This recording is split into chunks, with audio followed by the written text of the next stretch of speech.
From California State University, San Bernardino, it's Local Matters.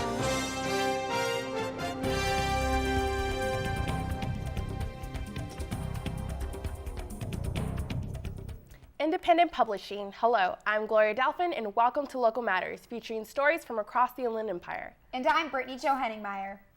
Independent publisher Kate Gale gives advice on how to get your book published. Reporter Maria Gonzalez tells us more.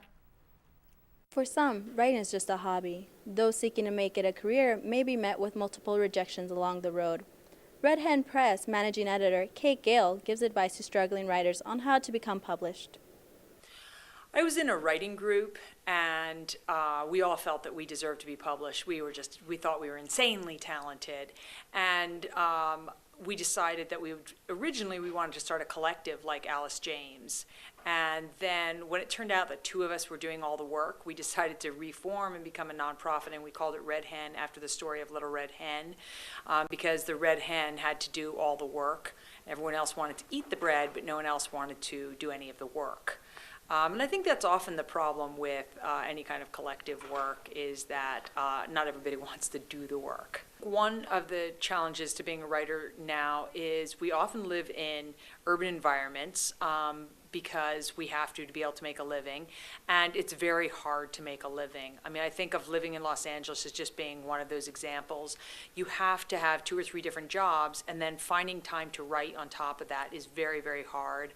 And then if you have a family on top of that, then it just becomes very difficult. I talk with writers all the time that are just working crushingly hard to find 10 hours a week to write. And I think of someone like T.C. Boyle, who is writing 40 hours a week, but I know almost no other writers that write 40 hours a week that I know personally. So finding time to write amid having to make a living is very, very difficult, because most of us, unfortunately, our parents did not leave us with the trust fund we so richly deserved. So I think that's one thing. And then the other thing is that once our book comes out, we are expected to get out there and do all the marketing for that book. So while you're marketing your last book, you're somehow expected to write a new book.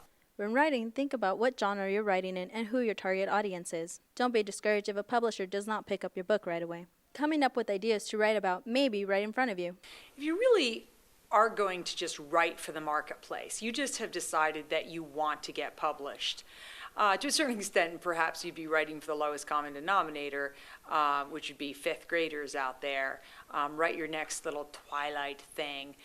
Become a Mormon. Write books about how we should all keep our babies and suck vampire flesh.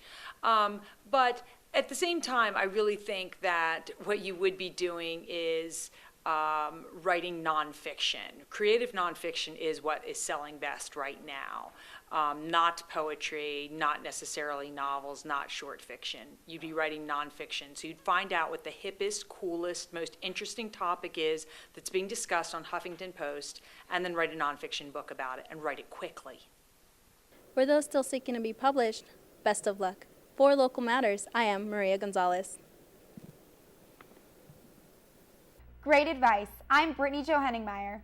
And I'm Gloria Delfin. Join us next time for more local stories that matter.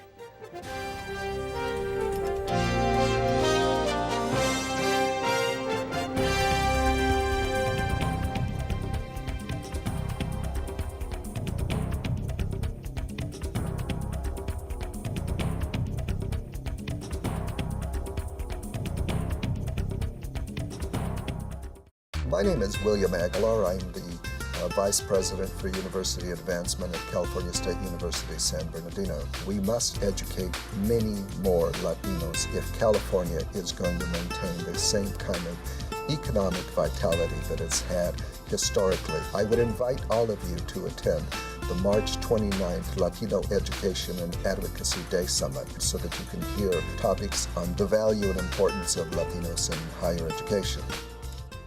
25, code 6, 105 North Avenue, 52. You failed to signal your turn.